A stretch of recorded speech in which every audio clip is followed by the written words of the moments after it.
오늘 말씀의 제목을 따라해 보시겠습니다. 하나님의 손으로.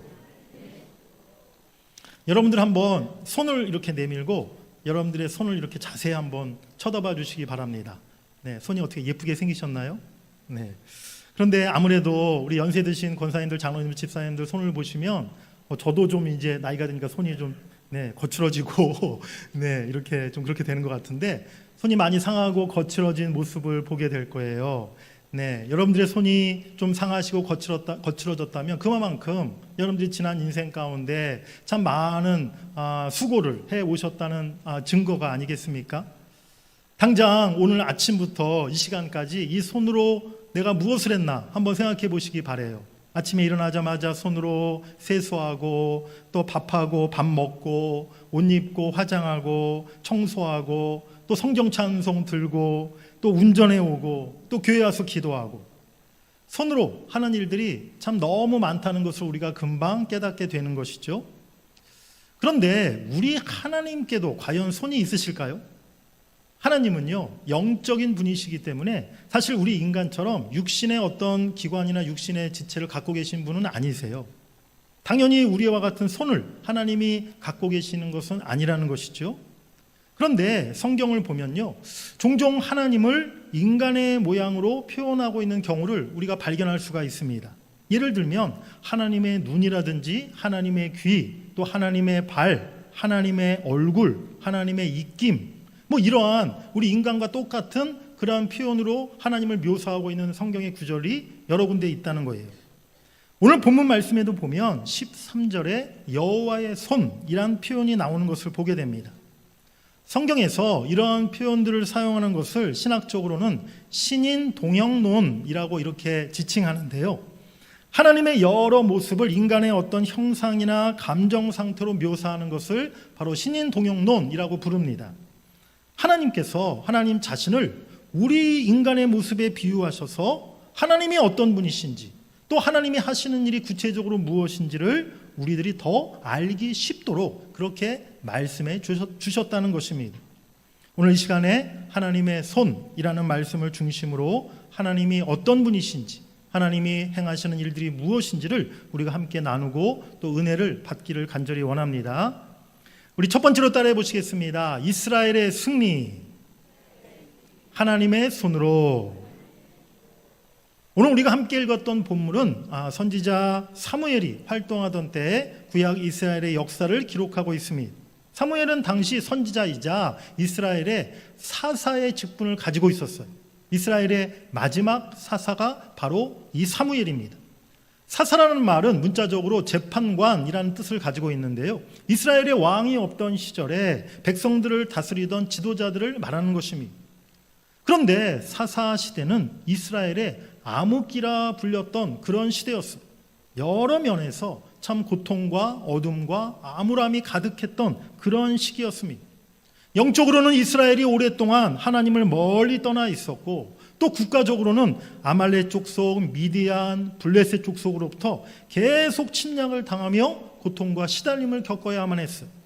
그런 시기에 이제 사무엘이 이스라엘의 사사, 지도자가 된 것입니다. 사무엘은 취임하자마자 제일 먼저 이스라엘 백성들을 모아놓고 대각성 기도회를 열게 됩니다.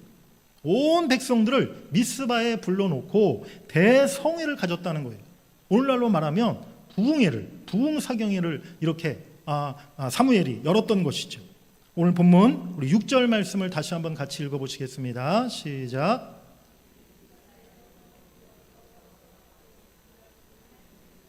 거기에서 이르되 우리가 여호와께 범죄하였나이다 하니라. 사무엘이 미스바에서 이스라엘 자손을 다스리니라.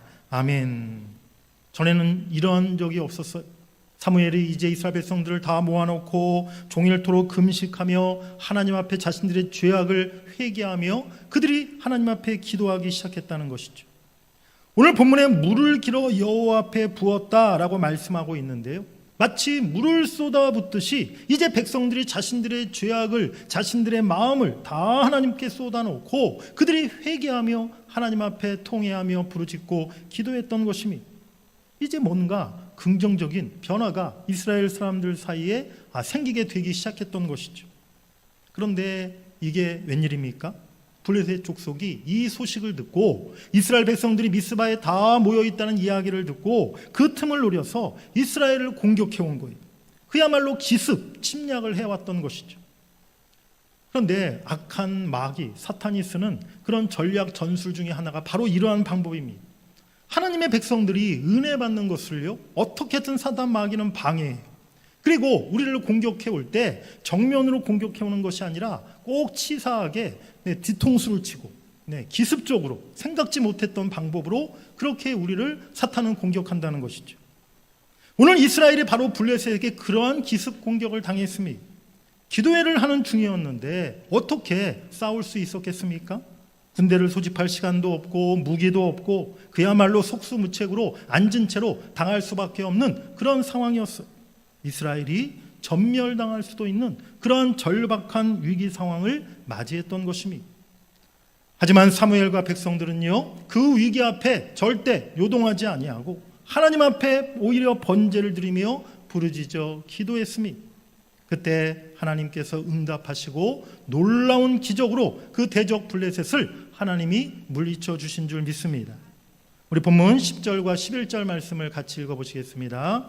사무엘이 번제를 드릴 때에 블레셋 사람이 이스라엘과 싸우려고 가까이 오매 그날에 여호와께서 블레셋 사람에게 큰 우레를 발하여 그들을 어지럽게 하시니 그들이 이스라엘 앞에 패한지라.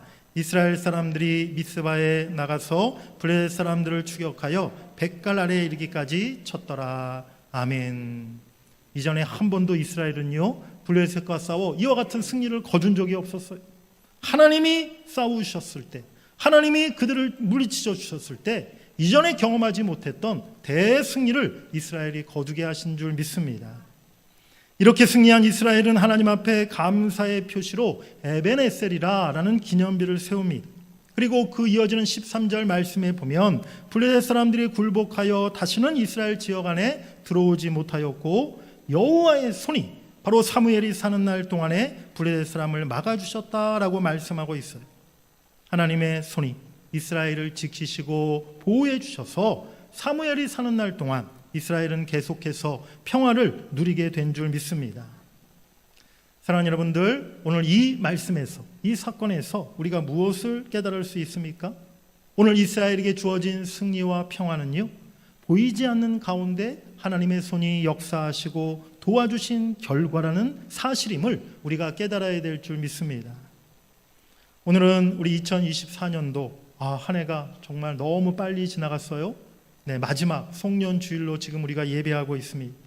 한 해를 돌아보면서 저는 에벤에셀의 하나님, 오늘 이 말씀이 제일 먼저 저의 마음에 떠올랐어요. 올 한 해도 하나님의 손으로 하나님께서 우리를 붙들어 주시고 우리를 도와주셨음을 우리가 고백하지 아니할 수 없는 줄 믿습니다. 한 해 동안 우리 가운데 임하였던 그 하나님의 손길을 우리가 이 시간 마음속 깊이 느끼며 그 은혜에 감사드릴 수 있는 여러분 다 될 수 있기를 간절히 바랍니다. 우리 크게 두 번째로 따라해 보시겠습니다. 하나님의 손이 하시는 일. 오늘 본문의 사건 속에서 하나님의 손은 하나님의 임재와 하나님의 능력을 의미한다는 것을 알 수가 있어요. 하나님은 하나님의 손으로 이스라엘을 도와주셨습니다. 전쟁의 위기에서 구원해 주셨고 또 그 후에 모든 위험으로부터 보호해 주셨고 이스라엘이 빼앗겼던 것을 다 회복시켜 주신 줄 믿습니다. 우리 첫 번째로 따라해 보시겠습니다. 하나님의 손은 구원의 손길. 이스라엘이 하나님의 손길로 통해서 블레셋의 위험에서 구원을 받게 되었던 것이죠. 이때뿐만이 아니었습니다. 이전 애굽의 포로 생활, 애굽의 압제 속에 있을 때도 이스라엘은 하나님의 손길을 통해 구원함을 받은 바 있었죠. 신명기 26장 8절 말씀에 보니까 여호와께서 강한 손과 편팔과 큰 위험과 이적과 기사로 우리를 애굽에서 인도하여 내시고 하나님의 능력의 손으로 바로 이스라엘을 애굽에서 구원해 주셨다는 거예요. 출애굽 이후에 광야로 나아갔을 때 이스라엘 앞에 홍해가 가로막혀 있었습니다. 뒤에서는 바로의 군대가 추격해 오고 있었어요. 그때도 역시 이스라엘을 하나님의 손길로 하나님이 구원해 주셨던 것이죠. 홍해를 건넌 후에 이스라엘 백성들이 하나님을 찬양합니다. 출애굽기 15장 6절 말씀에 보니까 여호와여 주의 오른손이 권능으로 영광을 나타내시니이다. 여호와여 주의 오른손이 원수를 부수시니이다. 하나님의 능력의 오른손으로 자신들을 구원해 주셨음을 이스라엘 백성들이 노래하고 찬양했던 것입니다. 하나님은 예수 그리스도의 십자가 대속의 은혜로 우리를 죄와 사망에서 또 지옥의 형벌에서 마귀의 권세에서 우리를 구원해 주신 줄 믿습니다. 더 나아가 세상을 살아가는 동안에 모든 환난과 시험에서 우리를 건지시고 구원해 주시는 것이죠. 예수 그리스도는 이러한 구원의 역사에 대해서 우리에게 말씀하심이, 우리 요한복음 10장 28절 29절을 함께 같이 읽어보시겠습니다. 내가 그들에게 영생을 주노니 영원히 멸망하지 아니할 것이요 또 그들을 내 손에서 빼앗을 자가 없느니라. 그들을 주신 내 아버지는 만물보다 크심에 아무도 아버지 손에서 빼앗을 수 없느니라. 아멘. 하나님의 손은 구원의 손이십니다. 그런데 그 구원과 영생이 언제나 하나님의 손 안에 있기 때문에 그 무엇도 그 어떤 것도 그 하나님의 손에서 우리의 구원과 우리의 영생을 빼앗아갈 수 없도다라고 예수님이 말씀하고 있는 것입니다. 그렇습니다. 하나님의 그 손 안에 우리의 구원과 우리의 영생함이 있음을 여러분들이 잊지 마시길 바랍니다. 세상 그 무엇도, 사단마귀 어떠한 공격도 그 구원과 영생을 우리에게서 빼앗아갈 수 없어요. 하나님이 이미 우리에게 허락하신 영원한 생명, 영원한 하나님 나라, 그 구원의 은총이 결코 우리에게서 떠나갈 수 없음을 여러분들이 기억하시길 바랍니다. 두 번째로 하나님의 손은 보호의 손길입니다. 따라해 보시겠습니다. 보호의 손길. 오늘 본문 13절에 보니까 여호와의 손이 사무엘에 사는 날 동안에 블레셋 사람을 막으심에 라고 말씀하고 있어요. 블레셋으로부터 이스라엘을 보호해 주셨던 하나님의 손길이 있었음을 말씀하고 있는 것이죠. 사랑하는 여러분들, 하나님은요 모든 위험으로부터 언제나 하나님의 자녀들을 보호해 주시는 줄 믿습니다. 성경은 그 보호하심을 가리켜서 하나님의 손이 우리를 붙들고 계신다라고 그렇게 말씀해 주고 있어요. 우리가 잘 아는 이사야 41장 10절 말씀이죠. 우리 한번 같이 읽어보실까요? 두려워하지 말라, 내가 너와 함께함이라. 놀라지 말라, 나는 내 하나님이 됨이라. 내가 너를 굳세게 하리라. 참으로 너를 도와주리라. 참으로 나의 의로운 오른손으로 너를 붙들리라. 아멘. 그렇습니다. 하나님은 능력의 오른손으로 하나님의 자녀들인 우리들을 날마다 붙들어 주고 계신 줄 믿습니다.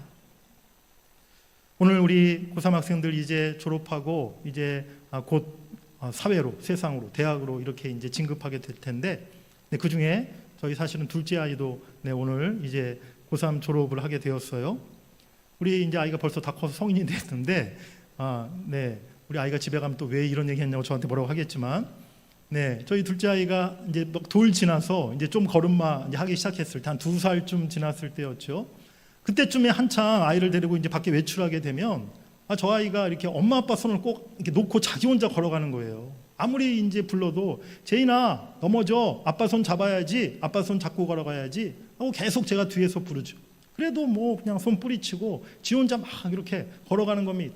그래서 꼭 가다가 전봇대에 부딪히고 뭐 가로수에 부딪히고 그래서 이마가 막 이렇게 멍들고 또 넘어져가지고 무릎팍이 깨지고 늘 그런 일이 자주 있었어요.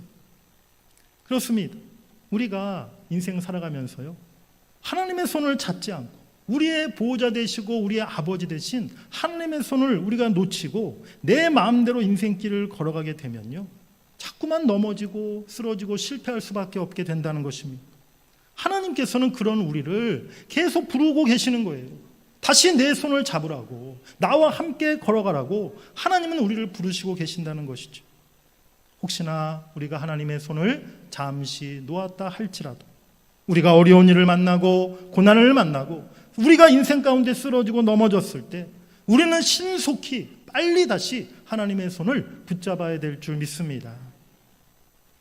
자식은요 부모의 손을 놓을지 몰라도 부모는 절대 자식의 손을 놓지 않아요. 하물며 당신의 독생자를 십자가에 내어주시기까지 우리를 사랑하신 하나님 아버지께서 어찌 우리의 손을 놓아버리시겠습니까? 하나님은 어떤 경우에도 그 손길로 우리를 보호해 주시고 우리를 꼭 붙잡아 주심을 여러분들이 믿으시길 간절히 바랍니다. 특별히 오늘 진급하고 졸업하는 우리 학생들, 우리 여러분들 이제 인생길 가운데 결코 하나님의 손을 놓지 마시기 바랍니다. 세상에 나가면 하나님의 손 놓고 자기 손을 잡으라는 그런 유혹이 굉장히 많을 거예요.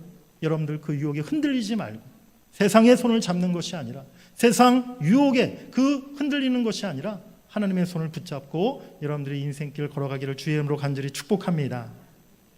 세 번째로 따라해 보시겠습니다. 하나님의 손은 인도와 도움의 손길. 우리 본문 12절 말씀 같이 읽겠습니다.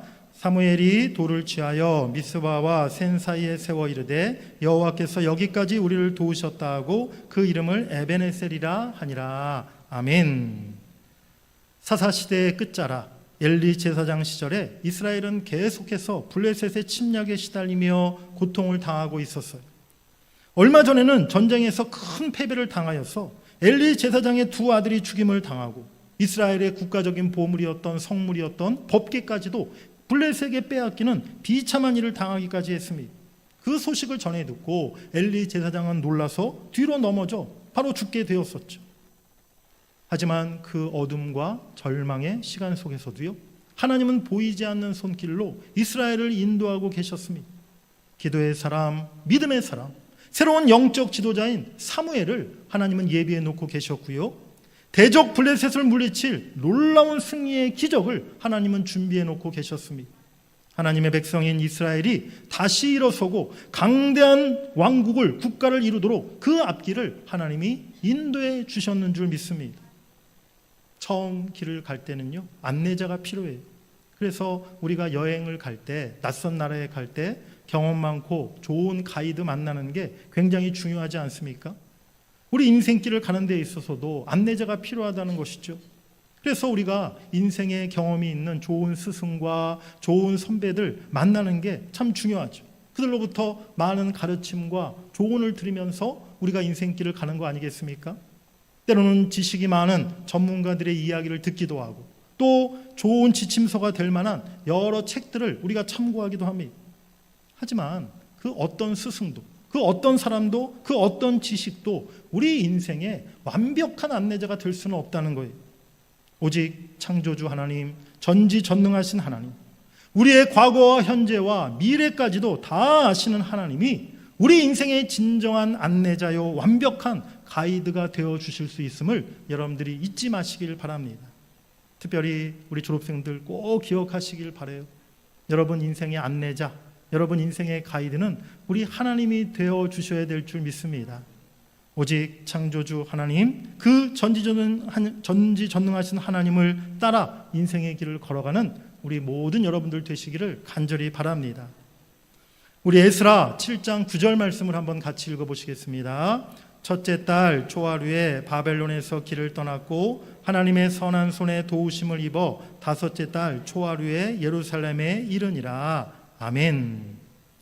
에스라가 바벨론에서 포로 생활을 하던 중에 이제 조국 이스라엘로 귀환하라라는 명령을 받고 많은 백성들을 이끌고 예루살렘으로 돌아가게 됩니다. 그런데 그 돌아가는 길이 만만치가 않았어요. 너무나 먼 길이었어요. 오늘 방금 읽은 에스라 7장 9절 말씀에 보니까 첫째 달 초하루 1월 1일 날 출발해서 다섯째 달 초하루 5월 1일 날 예루살렘에 도착했다라고 말씀하고 있어요. 몇 달이 걸렸습니까? 네, 산수를 잘해야 되는데 꼬박 4달이 걸린 거예요. 얼마나 먼 여정이었습니까? 뭐 지금처럼 좋은 고속도로가 있는 것도 아니고 타고 갈 무슨 말이 있는 것도 아니고 뭐 지도나 내비게이션이 있을 리도 만무하죠. 그 먼 길을 참 그들이 간다는 것이 너무나 막막하고 힘든 그런 여정이었을 거예요. 그런데 말씀을 보니까 하나님의 선한 손에 도우심을 입어 그들이 예루살렘에 이르게 되었다라고 말씀하고 있어요. 하나님의 선한 손에 도우심을 통하여 바로 에스라 일행이 안전하게 예루살렘에 도착하게 된 줄 믿습니다. 삼중 장애를 딛고 세계적인 교육자와 작가로 활동했던 헬렌 켈러가 한 유명한 말이 있어요. 하나님의 손에 이끌린 맹인이 눈뜬 사람보다 낫다라는 이러한 말이 있습니다. 정말 그렇습니다. 눈을 멀쩡하게 뜨고 있어도요, 우리 인간은 미래의 일을 알 수 없고 또 앞날의 일을 예측할 수 없기 때문에 자꾸만 엉뚱한 길로, 실패의 길로 가기가 너무나 쉽다는 거예요. 하지만 하나님의 손길에 이끌리면 언제나 우리는 올바른 길, 또 믿음의 길, 생명의 길, 복되고 형통한 길로 하나님이 우리를 인도해 주시는 줄 믿습니다. 사랑하는 여러분들, 지난 올 한 해를 한번 돌아보실 때 올 한 해가 어떠셨습니까? 참 우리가 생각했던 대로, 계획했던 대로 만사가 잘 착착착착 다 이루어지셨습니까? 잘 이루어진 것도 분명히 있으시겠지만, 하지만 생각지 못했던 일들도 일어나고 또 우리 계획했던 대로 참 이루어지지 못했던 그러한 일들도 사실 많이 있지 않았습니까? 하지만 그 순간에도 하나님께서 우리를 하나님의 뜻대로 인도해 주시고 순간순간 하나님의 손으로 도우셨음을 우리가 깨달아야 될 줄 믿습니다. 우리의 생각과 우리의 계획과는 다르게 일이 진행되었다 할지라도 그 가운데 하나님의 선한 뜻이 있으셨고 또 하나님의 더 좋은 인도하심이 있었다는 것을 우리가 기억해야 될 줄 믿습니다. 이제 새롭게 시작하는 2025년 한 해도 또 우리들의 남은 인생 가운데도 특별히 오늘 졸업하는 우리 학생들, 우리 자녀들이 앞으로 걸어가야 할 인생길에도 언제나 하나님의 손이 이끌어 주시고 인도해 주시기를 주의 이름으로 간절히 축복합니다. 우리 마지막으로 따라해 보시겠습니다. 하나님의 손은 회복과 평화의 손. 우리 본문 14절을 읽겠습니다. 블레셋 사람들이 이스라엘에게서 빼앗았던 성읍이 에그론부터 가드까지 이스라엘에게 회복되니 이스라엘이 그 사방 지역을 블레셋 사람들의 손에서 도로 찾았고 또 이스라엘과 아모리 사람 사이에 평화가 있었더라. 아멘. 사사시대를 거쳐오면서 이스라엘은 블레셋에게 많은 성과 많은 땅을 빼앗겼어요. 평화로울 때가 없었습니다. 늘 전쟁의 두려움에 공포 속에 시달려야 했어요. 그런데 하나님의 손이 그들에게 임하였을 때 빼앗겼던 그 모든 땅을 하나님이 회복하게 해주셨다는 거예요. 찾아올 것 같지 않았던 평화가 드디어 이스라엘 백성들 가운데 임하게 된 줄 믿습니다. 사랑하는 여러분들, 올 한 해 여러 가지 일들로 인해서 힘들고 또 내 삶 속에 마음 속에 받은 여러 가지 아픔과 상처들이 혹시 있지는 않으셨습니까? 하나님의 사랑의 손, 하나님의 능력의 손길로 여러분들의 그 모든 상처와 아픔들을 하나님이 어루만져 주시고 치유해 주시고 회복해 주시기를 간절히 바랍니다. 하나님은요, 늘 부드러운 손길로 상처 입은 우리를 어루만져 주신다는 거예요. 우리가 어렸을 때 배가 아프면 우리의 배를 누가 만져줬습니까? 네, 우리의 어머니가. 네, 어머니가 늘 또 할머니가 이렇게 아유 우리 아들 우리 손자 배 아프니 엄마 손은 약손, 할머니 손은 약손 이렇게 해서 밤새도록 이렇게 잠들 때까지 어머니가 할머니가 배를 만져주시면 배 아팠던 게 어느덧 싹 사라지고 편안히 이렇게 잠을 들 수 있지 않았나요? 하나님은 그와 같이 어머니의 손길보다 더 부드러운 손길로 우리의 상처를 만져주신다는 거예요. 그 손으로 우리의 상처를 싸매어 주시고 우리의 눈에 눈물을 닦아주시고 우리들을 더 강건케 해주시고 우리를 더욱 온전한 모습으로 회복시켜 주시는 줄 믿습니다. 그 하나님의 손길을 통해서 참된 위로와 참된 평화를 누리시는 여러분들이 되시기를 간절히 바랍니다. 오늘 이 나라 대한민국에도 잃어버린 안정과 평화를 누가 회복시켜 주실 수 있습니까? 정치가들이 아니에요. 뭐 어떤 지도자들이 아니에요. 무슨 당이 아니에요. 우리 하나님께서 이 나라의 참된 평화와 안정을 회복시켜 주실 줄 믿습니다. 새해에는 하나님의 손이 이 나라 대한민국에 임하여서 우리 대한민국이 다시 안정과 평화와 번영을 회복할 수 있는 그 한 해가 될 수 있기를 주의 이름으로 간절히 축복합니다. 사랑하는 여러분들, 오늘 사무엘과 백성들이 부르짖어 기도했을 때 하나님의 손이 그들을 도와주셨던 거예요. 새해에는 우리가 더 날마다 기도함으로 하나님을 더 온전히 예배함으로 하나님의 손을 의지하며 하나님의 도우심을 받을 수 있기를 원합니다. 언제나 하나님의 손을 놓지 마시고 하나님의 손을 꼭 붙잡고 나아가시는 여러분들이 되시기를 간절히 바랍니다. 설교를 늘 제가 준비하면서 늘 설교 후에 찬양을 또 더불어 준비하는데요. 이번에는 그냥 뭐 고민할 것도 없이 너무 한 번에 찬양의 가사가 딱 떠올랐어요. 지나온 모든 세월들 돌아보아도 그 어느 것 하나 주의 손길 안 미친 것 전혀 없네. 아멘. 정말 그렇지 않습니까? 찬양의 가사 그대로 우리 지난 한 해를 돌아보면요, 그 무엇 하나 우리 주님의 손길이 안 미친 것 하나도 없었다는 것을 우리가 이 시간 고백하게 되는 줄 믿습니다. 우리 나라를, 우리 가정을, 또 우리 교회를, 내 일터와 우리의 삶을 하나님의 손으로 붙들어 주셨는 줄 믿습니다. 2025년도에도 변함없이 그 하나님의 구원의 손이, 보호의 손이, 인도와 도우심의 손이, 또 회복과 평화의 손이 여러분 모두에게, 또 이 나라 대한민국 위에 언제나 함께하기를 주의 이름으로 간절히 축원합니다. 특별히 오늘 또 졸업하고 새로운 상급 학교로 진급하는 우리 모든 학생들, 청년들에게도 이 하나님의 은혜가 임하여서 하나님의 손을 통하여 여러분들의 인생이 복된 길로 나아가시기를 주의 이름으로 간절히 축복합니다.